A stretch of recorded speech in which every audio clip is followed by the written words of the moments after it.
Cheryl, Dr. Ruth, and I were on last Wednesday's call. We meet in our community every Wednesday and dive deeper into some topics.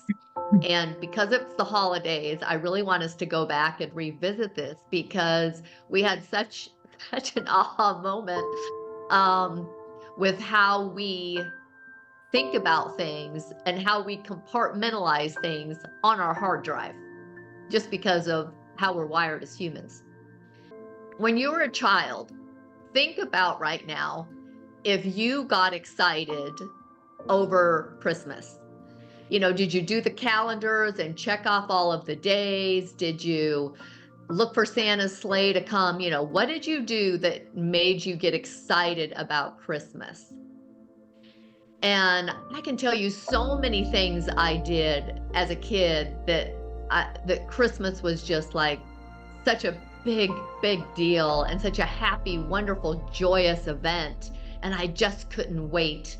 And I remember the smell of Barbie plastic still to this day because it was such an amazing event.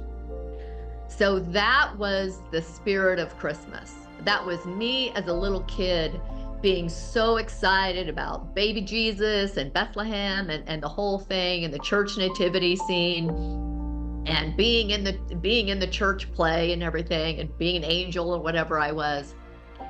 So that was my Christmas spirit, year after year after year. But here was the reality of my Christmas. It was a nightmare. My family was a nightmare. We only celebrated Christmas Eve. So now they worked so many jobs just to put food on the table because this was, during the 70s, high inflation, a lot like it is now. So holidays meant time off, and it meant all of these people were in a room together, and it was very explosive. So Christmas Eve was about my mom fighting with my dad to go to church, but he's an atheist. He doesn't go to church. And so getting all of us to go and, just this whole thing. And we would just come home from church, open our presents, get the whole stupid thing over with. And then there wasn't even a Christmas day. We would have a meal maybe, but there really wasn't even, and everybody just went back to, being in silent. We would play with our toys and everything.